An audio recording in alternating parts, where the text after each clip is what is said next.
오늘 본문은 로마서 11장 1절에서 10절입니다. 그러므로 내가 말하노니 하나님이 자기 백성을 버리셨느냐? 그럴 수 없느니라. 나도 이스라엘이니요 아브라함의 씨에서 난 자요 베냐민 지파라. 하나님이 그 미리 아신 자기 백성을 버리지 아니하셨나니 너희가 성경이 엘리야를 가리켜 말한 것을 알지 못하느냐?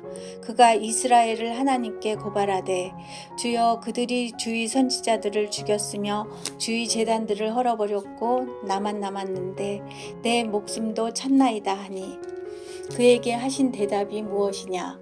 내가 나를 위하여 바알에게 무릎을 꿇지 아니한 사람 7,000명을 남겨두었다 하셨으니 그런즉 이와 같이 지금도 은혜로 택하심을 따라 남은 자가 있느니라.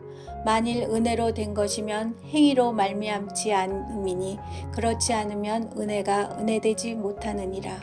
그런즉 어떠하냐? 이스라엘이 구하는 그것을 얻지 못하고 오직 택하심을 입은 자가 얻었고 그 남은 자들은 우둔하여 졌느니라. 기록된 바 하나님이 오늘까지 그들에게 혼미한 심령과 보지 못할 눈과 듣지 못할 귀를 주셨다 함과 같으니라. 또 다윗이 이르되 그들의 밥상이 올무와 덫과 거치는 것과 보응이 되게 하시옵고 그들의 눈은 흐려 보지 못하고 그들의 등은 항상 굳게 하옵소서 하였느니라. 아멘. 바울은 대단한 사람이었습니다. 그는 당시 최고의 식자 가말리엘에게서 수학한 사람이었습니다. 젊은 나이에 이미 자신이 하고 있는 일에 두각을 나타내어 많은 이들에게 인정을 받았습니다.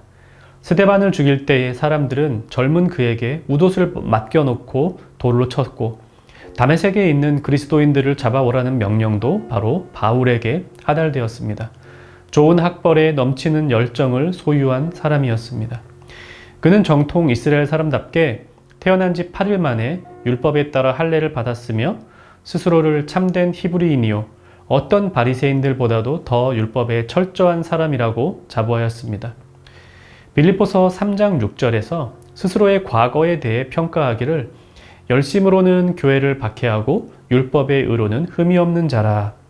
자기 분야에 있어서 탑이었습니다. 이것이 바울의 과거입니다. 그런 바울이 어느 순간 자신이 평생 쌓아왔던 모든 것을 해로운 것으로 여기고 더 나아가 그 모든 자신의 자랑거리들을 배설물과 같이 여기게 되었습니다. 이유는 한 가지입니다. 내 주 그리스도 예수를 아는 지식이 가장 고상하기 때문입니다. 그리스도의 죽음과 부활에 동참하기 위하여 그는 자신이 얻은 모든 것을 다 내려놓았습니다. 자신의 성취로는, 자신의 업적으로는 그리스도께 갈 수 없다는 것을 잘 알게 되었기 때문입니다.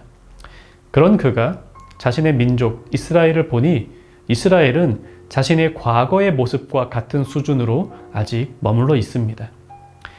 이 당대의 어떤 이들은 하나님께서 이스라엘을 버리셨다고 생각했습니다. 그러나 그것은 맞지 않습니다.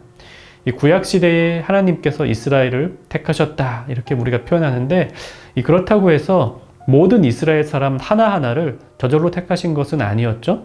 이에 대해서는 우리가 9장을 통하여 보았습니다. 이스라엘에게서 난 그들이 다 이스라엘이 아니요 라고 했습니다. 마찬가지입니다. 이스라엘 사람으로 태어나면 저절로 하나님의 선택을 받는 것이 아니었듯이 이제는 이스라엘 사람이라고 해서 하나님께서 다 버리시는 것은 아닙니다. 라고 하는 것이 오늘 말씀 전반부에서 바울이 하고자 하는 말입니다. 그 증거가 이 바울 자신입니다. 그래서 바울은 자신의 열심, 이 사람의 열심을 통하여 하나님께 나아오고자 하는 이 이스라엘을 보면서 오늘 말씀을 이어갑니다. 이 바울은 이스라엘의 실패를 보며 동시에 하나님의 은혜도 봅니다. 이 과거에도 이런 일은 있었다는 사실을 말하면서 이스라엘에게 하나님께 돌아오라고 호소하는데요. 이 바울이 말하는 과거는 엘리야 시대 때의 이야기입니다.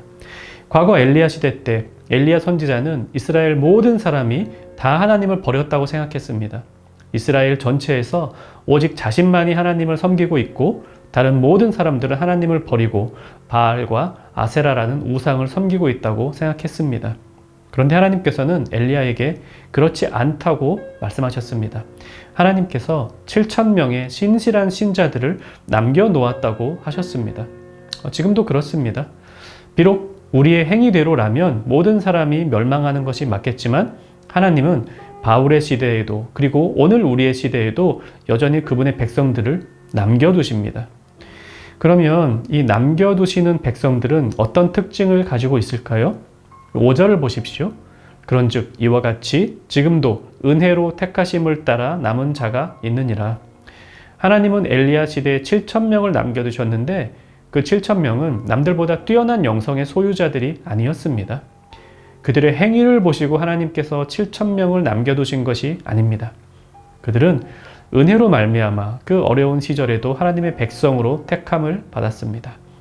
지금도 마찬가지입니다. 우리가 하나님께 택함을 받았다고 하는 것은 오직 은혜로 말미암음입니다. 그러니 자신의 행위로 하나님을 기쁘게 하려는 옛날 바울 또 이스라엘의 모습과 같은 실수를 우리는 계속해서 범하지 않아야 할 것입니다. 한국갤럽에서 조사한 어떤 통계에 보니 2021년 현재 우리나라의 종교인은 기독교 17%, 불교 16%, 천주교 6%, 그리고 무종교인이 60%입니다. 1984년부터 같은 조사가 이제 계속 반복되었는데요. 1984년 이래 무종교인이 60%를 넘은 것은 올해가 처음이라고 합니다. 이 시대에 복음을 아는 이들 적습니다. 앞으로도 점점 그렇게 될지 모릅니다. 하지만 하나님의 백성은 항상 있습니다. 하나님께서 은혜로 말미암아 그분의 백성을 항상 남겨두시기 때문입니다. 그럼 한번 생각해 봅시다. 하나님께서 나를 이 시대에 하나님의 백성으로 남겨두신 이유는 무엇이죠? 첫째로 우리가 분명히 알아야 할 것, 다른 이유 없습니다.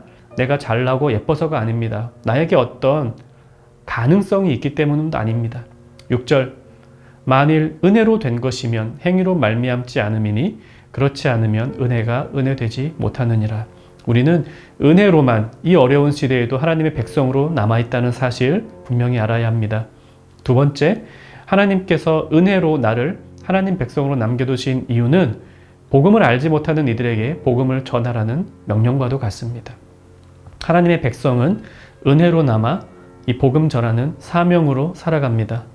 많은 이들이 하나님을 알지 못하고 무종교로, 무신론으로 떠나가고 있는 이때에 은혜로 나를 남겨두신 이유 분명하지요? 이 백성들에게 하나님의 복음을 전하라고 하는 주님의 명령입니다. 우리 함께 말씀을 생각하며 기도합시다. 내가 하나님 백성 된 것은 하나님의 은혜임을 고백하며 하나님께 감사합시다. 또한 은혜로 하나님 백성 되었으니 이 귀한 복음을 이 시대 사람들에게 전하는 사명을 감당케 하옵소서. 오늘의 삶도 우리에게 은혜로 주어졌습니다. 은혜로 주어진 삶, 하나님을 기쁘시게 하는 복된 하루 보내기를 간절히 바랍니다.